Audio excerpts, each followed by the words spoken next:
L'Algérie et la France avaient raté à la fin de l'année 2025 une immense opportunité pour se réconcilier après plus d'une année de crise et de séparation. La fin de l'année, pourquoi? Parce que le 25 novembre dernier, le ministre de l'Intérieur français Laurent Nunez devait venir à Alger. Il devait être reçu par Abdelmadjid Tebboune et cette visite était très attendue parce qu'elle devait permettre de tourner la page de Bruno Retailleau. Tout a été annulé à la dernière minute. Pourquoi?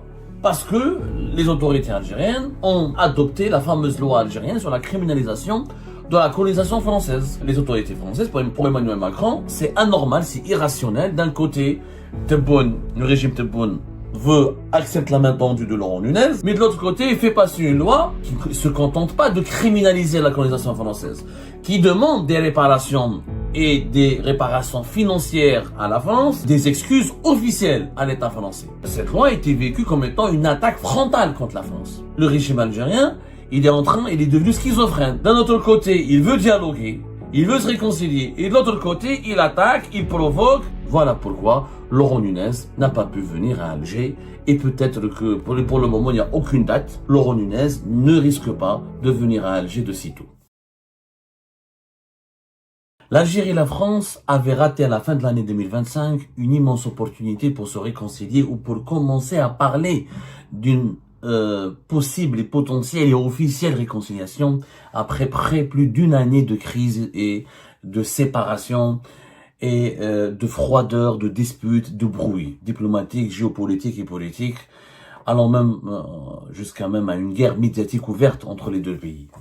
La fin de l'année, pourquoi? Parce que le 25 novembre dernier, ou plutôt le novembre 2025, pour être beaucoup plus précis, et à la fin du mois de novembre, le ministre de l'Intérieur français Laurent Nunez devait venir à Alger pour rencontrer son homologue algérien Saïd Saïoud. Ensuite, il devait être reçu par Abdelmadjid Tebboune. Et cette visite était très attendue parce qu'elle devait permettre de tourner la page de Bruno Retailleau, puisque la brouille algéro-française est le cœur du problème, le cœur de la crise entre Paris et Alger, était Bruno Retailleau. On avait oublié le Maroc, on avait oublié la question du Sahara occidental, c'était la politique menée par Bruno Retailleau, la politique de fermeté, la riposte graduée, la fameuse riposte graduée, la doctrine de Bruno Retailleau qui consistait à sanctionner les dirigeants algériens, à enquêter, à s'en prendre aux intérêts du régime algérien en France et à entamer un bras de fer direct avec le régime algérien, donc le régime Tebboune, je veux dire.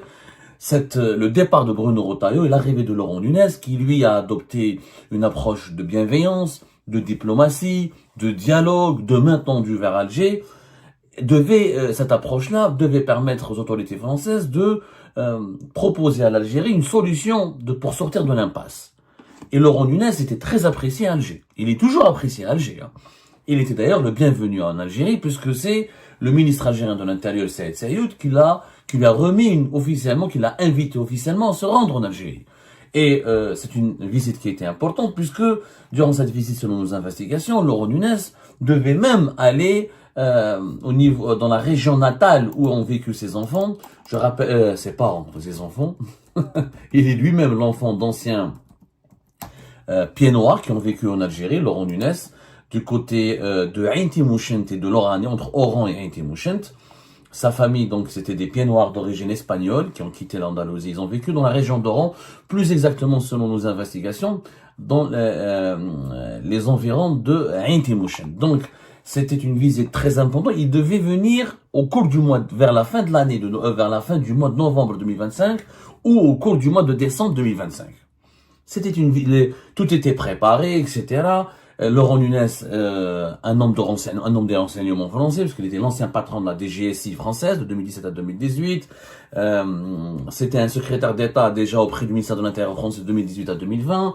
Il était préfet de police dans la région de Marseille.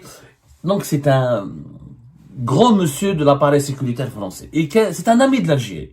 Il a toujours dit qu'il était un ami de l'Algérie, il a toujours privilégié, il a toujours préféré une coopération amicale, constructive, voire même une coopération, une sorte d'alliance avec l'Algérie et ses autorités afin de traiter ensemble certaines problématiques sécuritaires et criminelles et migratoires.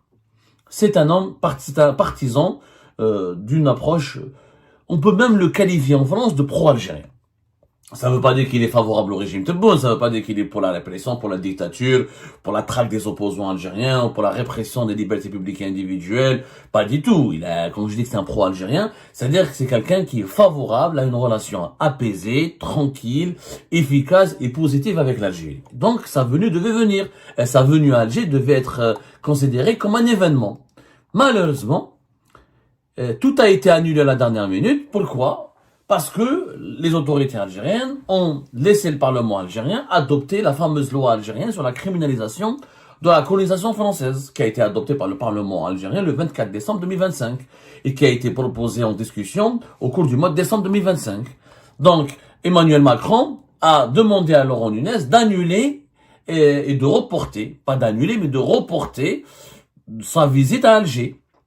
C'est une annulation, mais officiellement c'est un report. Mais en réalité, c'est une annulation. Donc, les autorités françaises, pour Emmanuel Macron, c'est anormal, c'est irrationnel. D'un côté, Tebboune, le régime Tebboune accepte la main tendue de Laurent Nunez, il accepte de le recevoir, il accepte de le rencontrer, il accepte de lui parler, il accepte de dialoguer avec lui et d'amorcer un processus de réconciliation. Mais de l'autre côté, il fait passer une loi qui criminalise qui ne se contente pas de criminaliser la colonisation française, qui demande des réparations et des réparations financières à la France, qui pointe du doigt la France dans son rôle de force ayant commis des crimes contre l'humanité et des génocides sur le territoire algérien, et qui demande donc non seulement des réparations financières, mais des excuses officielles à l'État français. Cette loi a été vécue comme étant une attaque frontale contre la France. Donc, pour les autorités françaises, le régime algérien, il est devenu schizophrène. D'un autre côté, il veut dialoguer, il veut se réconcilier, et de l'autre côté, il attaque, il provoque, et les Algériens n'arrivent pas à comprendre que pour la France, c'est une provocation. Nous, de notre point de vue, parce que nous, on est les victimes de la colonisation, on réclame des excuses, on réclame des réparations financières, etc. Mais du côté français, c'est une provocation parce que ça noircit l'image de la France dans le monde, ça fait de la France un pays criminel et qui a commis des crimes très très graves, ce qui est d'ailleurs vrai du point de vue historique. Mais pour les autorités françaises, cette loi n'a pas de sens. À partir du moment où il y a une crise entre les deux pays, où les relations diplomatiques sont gelées, ou réduites à leur strict minimum, où les canaux de communication sont uniquement informels, qu'il n'y a pas eu encore de processus de réconciliation.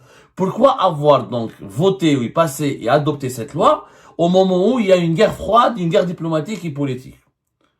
C'est-à-dire, pour les autorités françaises, c'est une offensive anti-française qui cherche à encore éliminer les intérêts français en Algérie, à diaboliser encore la relation avec la France et à s'éloigner encore davantage de la France et de replacer les relations algéro-françaises dans une zone de turbulence. Quand tu demandes des excuses officielles, c'est une chose, mais quand tu demandes des réparations financières, c'est des exigences beaucoup plus graves, puisque il faut contraindre l'État français à il faut contraindre l'État français à accepter de reconnaître non seulement les crimes du passé colonial, de la puissance colonisatrice française, mais d'accepter de verser de l'argent.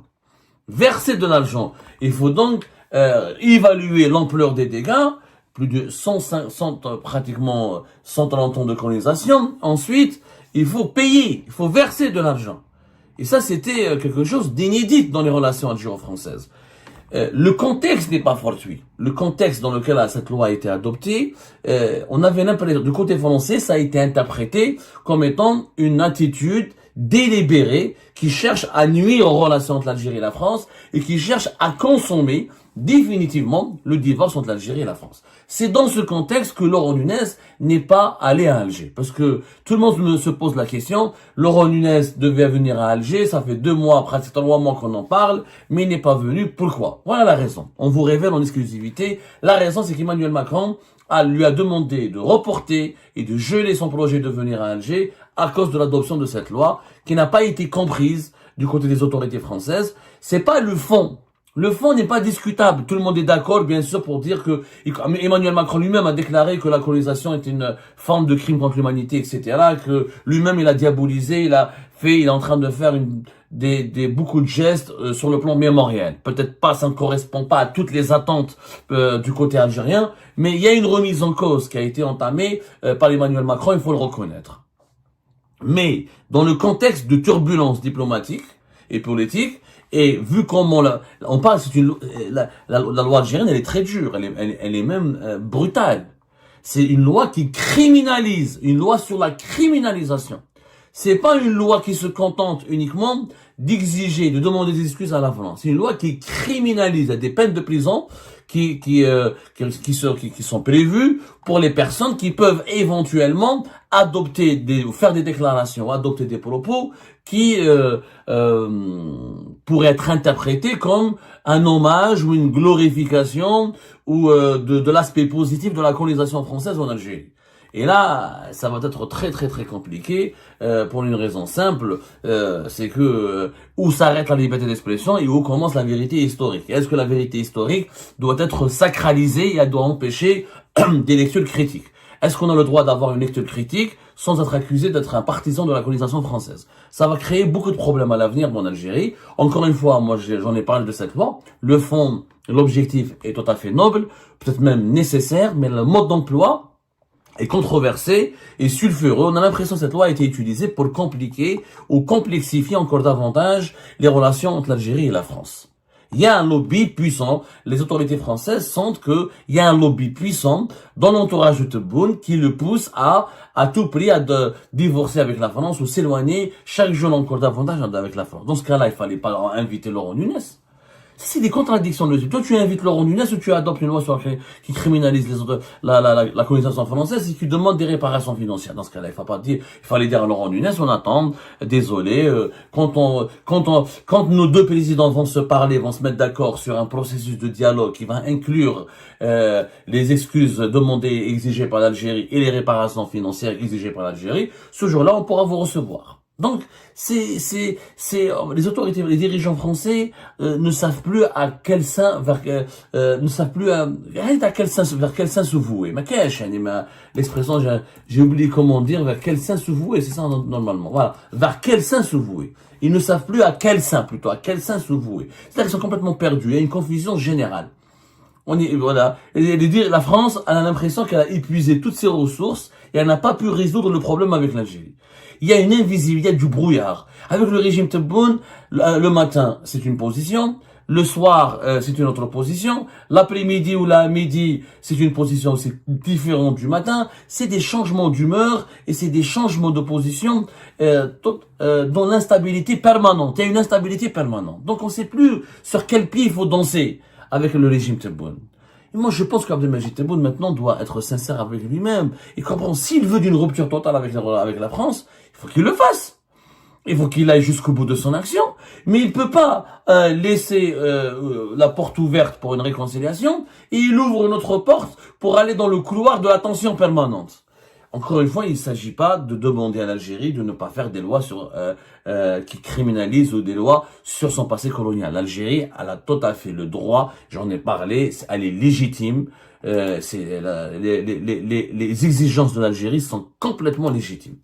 Complètement légitimes. Il n'y a rien il y a rien d'immoral, encore une fois. Mais on n'est plus dans la morale quand on a une crise politique et géopolitique avec la France. C'est que la France, c'est un pays important pour nous. C'est qu'il y a encore une fois plus d'Algériens en France qu'à Oran ou à Constantine ou à Annaba. C'est une affaire de politique interne. Est-ce que c'était le bon moment? Est-ce que c'était le bon moment? Et est-ce que la formulation de ces articles de loi était correcte, n'était pas trop violente, trop brutale? Est-ce que ce n'était pas le geste de trop pour détruire ce qui pouvait être sauvé dans les relations franco-algériennes? C'est des questions qu'on doit se poser. Bien sûr, sans renier notre combat légitime et noble pour une reconnaissance officielle des crimes de la colonisation française en Algérie.